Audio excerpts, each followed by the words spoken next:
Hello. തെന്നിന്ത്യൻ താരജോഡികളായ രാഷ്മിക മന്ദാനയുടെയും വിജയ് ദേവർകൊണ്ടയുടെയും കല്യാണമല്ല ഇപ്പോൾ സംസാര വിഷയം. അതായത് രാജകീയ പ്രൗഢിയോടെയുള്ള അത്യാഡംബരപൂർണമായ ഒരു കല്യാണം. ഫെബ്രുവരി 26-ന് ഉദയ്പൂരിലെ ഒരു ആഡംബര ഹോട്ടലിൽ വെച്ചായിരുന്നു കല്യാണം. അതിനുശേഷം അവർ ഒരുപാട് ചടങ്ങുകൾ നടത്തി. മാർച്ച് 4-ന് വളരെ ഗംഭീരമായ ഒരു വിവാഹ സൽക്കാരവും താരനിബിഡമായ ഒരു വിവാഹ സൽക്കാരവും അവർ നടത്തി.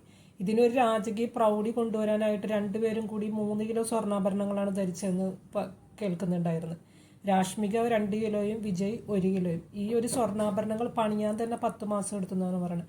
അങ്ങനെ എല്ലാം കൊണ്ടും 2026-ലെ ഏറ്റവും ഹൈ പ്രൊഫൈലായിട്ടുള്ളൊരു കല്യാണമാണ് നമ്മൾ കണ്ടത്. ഇത് നമ്മൾ ആരാധകർക്ക് നമുക്കിതൊക്കെ കാണുന്നത് വലിയ സന്തോഷവും ഭയങ്കര ആശ്ചര്യവും. നമുക്കിത് ആരാധകർ ഇതൊക്കെ കണ്ട് സന്തോഷിക്കുകയും നമുക്കിങ്ങനെയുള്ള വാർത്തകൾ നമ്മൾ കൂടുതൽ കാണുകയും കേൾക്കുകയൊക്കെ ചെയ്യും. നമുക്കതൊരു ഭയങ്കര സന്തോഷമാണ്. കാരണം നമ്മളുടെ ജീവിത പ്രാരാബ്ദങ്ങൾ മറക്കാനും നമ്മളുടെ ബുദ്ധിമുട്ടുകളും ജീവിതത്തിലെ നമ്മളെ പ്രതിസന്ധികളൊക്കെ മറക്കാൻ വേണ്ടി ഇതൊരു പരിധി വരെ നമ്മളിതൊക്കെ ഉപയോഗിക്കുന്നുണ്ട്. നമുക്ക് ഇതൊക്കെ കാണുമ്പോൾ നമുക്ക് ഇല്ലാത്തതൊക്കെ കാണുമ്പോൾ നമുക്കൊരു സന്തോഷം. ഇതൊക്കെ അത് നമ്മൾ സന്തോഷിച്ച് അവിടുന്ന് നമ്മളത് വിസ്മരിച്ച് കളയുകയാണെങ്കിൽ ഓക്കെ. അതല്ല, അത് നമ്മളിലേക്ക് എടുത്ത് നമുക്കിങ്ങനെയൊന്നും ഇല്ലല്ലോ, നമ്മൾ എത്ര സാധാരണക്കാരായിട്ടാണ് ജീവിക്കണമെന്നൊക്കെ നമ്മൾ വിചാരിച്ചു കൊണ്ടിരുന്നിട്ടുണ്ടെങ്കിൽ നമുക്കതൊരു വലിയ വിഷമമായിരിക്കും. അപ്പോൾ എപ്പോഴും നമുക്ക് ഈ താരങ്ങളുടെ ജീവിതമൊക്കെ കാണാൻ ഭയങ്കര സന്തോഷമാണ്. പക്ഷെ നമ്മളുമായിട്ട് അത് കമ്പയർ ചെയ്യാതിരുന്നാൽ വളരെ നല്ല കാര്യമാണ്. നമ്മളുടെ നമുക്ക് കിട്ടിയ ജീവിതം ഏറ്റവും നന്നായിട്ട് ജീവിക്കുക, അതിനു വേണ്ടി പരിശ്രമിക്കുക. നമുക്കതൊക്കെയാണ് ചെയ്യാൻ പറ്റുന്നത്. എനിക്കിപ്പോൾ ഈ ഒരു കല്യാണക്കാര്യം പറഞ്ഞപ്പോൾ എനിക്ക് ഓർമ്മ വന്നത് ഞങ്ങളുടെ ഫാമിലി ഗ്രൂപ്പിൽ വന്ന ഒരു മെസ്സേജാണ്. കാരണം വെച്ചാൽ ഒരു പെൺകുട്ടിയുടെ കല്യാണം നടത്താൻ വേണ്ടിയുള്ള വിവാഹാഭ്യർത്ഥനയാണ്. അവർ 3 പെൺമക്കളാണ്. ആദ്യത്തെ കൊച്ചിനെ അവർ അച്ഛനും അമ്മയും എങ്ങനെയോ കെട്ടിച്ചു. അപ്പോൾ ഈ അച്ഛന് തീരെ സുഖമില്ലാത്ത ആളാണ്. രണ്ടാമത്തെ കുട്ടിയും ഈ താഴെയുള്ള കുട്ടി, 3-ാമത്തെ പെൺകുട്ടിയും കൂടിയാണ് കുടുംബമൊക്കെ നോക്കുന്നത്.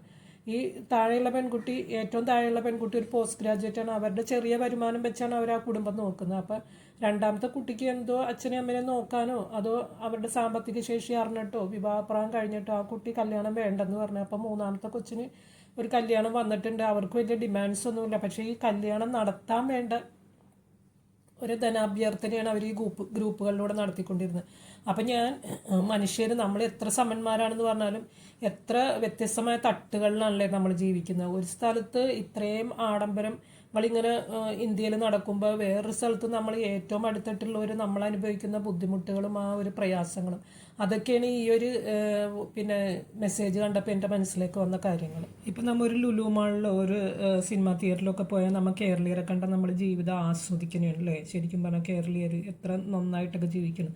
പക്ഷെ നമ്മൾ ഒരു മെഡിക്കൽ കോളേജിലോ ഗവൺമെൻറ് ഹോസ്പിറ്റലിലൊക്കെ പോയാലാണ് കേരളത്തിന് ഇങ്ങനെ ഒരു മുഖം ഉണ്ടെന്ന് നമ്മൾ അറിയുന്നത്. ശരിക്കും പറഞ്ഞിട്ടുണ്ടെങ്കിൽ ഒരു ടെസ്റ്റ് നടത്തി കിട്ടാനും അല്ലെങ്കിൽ എന്തെങ്കിലും ഒരു എക്സ്റേ പോലുള്ള കാര്യങ്ങളൊക്കെ എടുക്കാൻ അവിടെ മനുഷ്യർ കിടന്ന് ബുദ്ധിമുട്ടുന്ന കഷ്ടപ്പാടുകൾ. കാരണം ഇപ്പോൾ ഒരു പ്രൈവറ്റ് ഹോസ്പിറ്റലിൽ പോയിട്ടുണ്ടെങ്കിൽ നമുക്കിതെല്ലാം ചടപടയെന്നെല്ലാം വേഗം ചെയ്ത് കിട്ടും. പക്ഷെ നമ്മളൊരു ഗവൺമെൻറ് ഹോസ്പിറ്റലിലോ ഒരു മെഡിക്കൽ കോളേജിലോ പോയാലും നമുക്ക് ചിലപ്പോൾ ഒരു ടെസ്റ്റിൻ്റെ റിസൾട്ട് തന്നെ വരണത് 1-2 ദിവസം കഴിഞ്ഞായിരിക്കും. അതേപോലെ തന്നെ അവിടെയുള്ള ക്യാഷ്വാലിറ്റിയിലൊക്കെ ഉള്ള തിരക്ക് കണ്ടിട്ടുണ്ടെങ്കിൽ എപ്പോൾ നമ്മൾ ചെന്നാലും അവിടെയൊക്കെ മനുഷ്യർ അത്രയും സീരിയസ് ആയിട്ടുള്ള മനുഷ്യർക്ക് അവർക്ക് അത്രയും ബാഹുല്യമാണ്. അത്രയും രോഗികളുടെയൊക്കെ അത്രയും ആൾക്കാരെ നോക്കിയെടുക്കാൻ അവിടെയുള്ള ഡോക്ടേഴ്സിന് പറ്റുക എന്ന് പറയുന്നത് തന്നെ ഒരു വലിയ പരിശ്രമമാണ്. അവിടെയുള്ള ഡോക്ടേഴ്സിനൊക്കെ നമ്മൾ നമിച്ചേ മതിയാവുള്ളൂ. അപ്പോൾ നമ്മൾ കേരളത്തിൻ്റെ 2 മുഖം നമുക്ക് നമ്മളുടെ ഇവിടെ തന്നെ കാണാൻ പറ്റും. അത്രയും മനുഷ്യർ കിടന്ന് കഷ്ടപ്പെടുന്നതും അത് പിന്നെ നമുക്ക് ചിന്തിക്കാവുന്ന ഇതാണ്, ഇങ്ങനെയെങ്കിലുമൊക്കെ നമുക്ക് ചെയ്യാനുണ്ടല്ലോ എന്ന്. കാരണം എന്ന് വെച്ചിട്ടുണ്ടെങ്കിൽ മുൻഗണനാക്കാർക്കൊക്കെ ഒരു പൈസ ഇല്ലാതെ എല്ലാ ടെസ്റ്റുകളും ഈ മെഡിക്കൽ കോളേജിലൊക്കെ നടന്ന് കിട്ടുന്നുണ്ട്. നമുക്ക് അങ്ങനെയെങ്കിലും നടന്ന് കിട്ടാനുണ്ടല്ലോ എന്ന് നമുക്ക് പറഞ്ഞിട്ട് ആശ്വസിക്കാം. അതേപോലെ തന്നെ മെഡിക്കൽ കോളേജിൽ ഒരു ഫുഡ് സപ്ലൈ ചെയ്യുന്നിടത്ത് ആളുകളുടെ ക്യൂ കാണുമ്പോൾ ഒരു നേരത്തെ ഭക്ഷണത്തിന് വേണ്ടി അപ്പം അങ്ങനെയും ബുദ്ധിമുട്ടുന്നവരും നമ്മളുടെ നാട്ടിലുണ്ട്. നമുക്ക് ശരിക്കും പറഞ്ഞിട്ടുണ്ടെങ്കിൽ ഇവിടെ നമുക്കിപ്പോൾ ഒരു ഗവൺമെൻറ് ജോലിയുള്ളവർക്ക് എന്തെങ്കിലും ആവട്ടെ, അവർക്ക് കുറച്ചെങ്കിലും കഴിഞ്ഞുകൂടാണ്ട്. പക്ഷേ ഇവിടെ ലക്ഷക്കണക്കിന് ആളുകളാണ് പ്രൈവറ്റ് ഫേംസിൽ വർക്ക് ചെയ്യുന്നത്.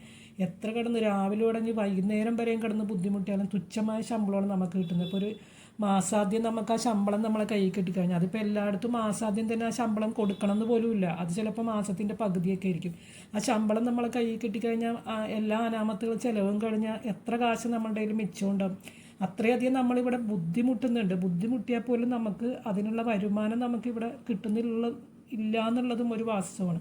അപ്പോൾ അതുകൊണ്ടാണ് നമ്മൾ മറ്റ് രാജ്യങ്ങളിലേക്ക് കയറുന്നത്. കാരണം എന്ന് വെച്ചാൽ അവിടെ പോയിട്ട് നമ്മൾ ഈ പണി തന്നെ ചെയ്താലും ആ ഒരു പൈസയുടെ ഡിഫറൻസ് കൊണ്ട്, ആ മൂല്യത്തിൻ്റെ വ്യത്യാസം കൊണ്ട് നമുക്ക് അവിടെ നല്ലൊരു എമൗണ്ട് നമുക്ക് അവിടെ കിട്ടും. പിന്നെ നമ്മൾ പുറം രാജ്യങ്ങളിലെ ബംഗാളികളാണെന്ന് പറയുന്നവരോട് നമ്മൾ നല്ല വൃത്തിയുള്ളവരാണ്, നമ്മൾ നല്ല വിദ്യാഭ്യാസമുള്ളവരാണ്. നമ്മൾ അവിടെ ബംഗാളിപ്പണി ചെയ്താലും നമുക്ക് പൈസ കിട്ടും. ആ പൈസയായിട്ട് നമ്മൾ സ്ട്രഗിൾ ചെയ്ത് നമ്മൾ അവിടെ തന്നെ പിടിച്ചു നിന്ന് നമ്മളുടെ പഠിപ്പിനും വിദ്യാഭ്യാസത്തിനൊക്കെ അനുസരിച്ച് ഒരു ജോലി നമ്മൾ നേടിയാൽ ഏതൊരു പുറം രാജ്യക്കാരുമായിട്ടും കിടപിടിച്ച് നിൽക്കാൻ പറ്റുന്ന ബുദ്ധി വൈഭവമുള്ളവരും സംസ്കാര സമ്പന്നരും നല്ല സ്റ്റാൻഡേർഡ് ഓഫ് ലിവിങ് മെയിൻറ്റെയിൻ ചെയ്യാൻ പറ്റുന്നവരാണ് നമ്മൾ. അപ്പം നമുക്ക് എവിടെയായാലും നമ്മൾ പൊരുതിയേ പറ്റുള്ളൂ. ഒന്നില്ലെങ്കിൽ നമ്മൾ പുറത്തു പോയി പൊരുതണം, അല്ലെങ്കിൽ ഇവിടെ നിന്ന് നമ്മളുടെ കഴിവുകൾക്കനുസരിച്ച് നമ്മൾ പൊരുതണം. അപ്പോൾ എവിടെയായാലും നമ്മൾ പൊരുതിയേ പറ്റുള്ളൂ. നമുക്കപ്പോൾ ജീവിതം ഒരു പൊരുതൽ തന്നെയാണ് അല്ലേ. അപ്പോൾ അങ്ങനെ നോക്കുമ്പോൾ ഈ രാഷ്മിക മന്ദാനയും വിജയ് ദേവർകൊണ്ടൊക്കെ അവരുടെ സ്വപ്നങ്ങൾക്ക് വേണ്ടി പൊരുതിയിട്ട് തന്നെയല്ലേ അവരൊക്കെ ഇവിടം വരെ എത്തിയത്. അപ്പം നമുക്കൊന്ന് പൊരുതി നോക്കാം അല്ലേ. ഇപ്പോൾ ഒരു ചെറിയ പ്രചോദനം കിട്ടുന്നില്ലേ, അത് തന്നെയല്ലേ നമ്മളുടെ ജീവിതത്തിന് ഏറ്റവും അത്യാവശ്യം. ഇതൊക്കെയാണ് എൻ്റെ മനസ്സിൽ വന്ന കാര്യങ്ങൾ. നിങ്ങൾക്ക് എൻ്റെ വീഡിയോ ഇഷ്ടമായെങ്കിൽ ലൈക്ക്, ഷെയർ ആൻഡ് സബ്സ്ക്രൈബ്. നിങ്ങളുടെ അഭിപ്രായങ്ങൾ കമൻറ്റ് ചെയ്യുമല്ലോ. ഇനിയും നല്ലൊരു വീഡിയോ ആയിട്ട് വരാം. അതുവരെ ബായ്.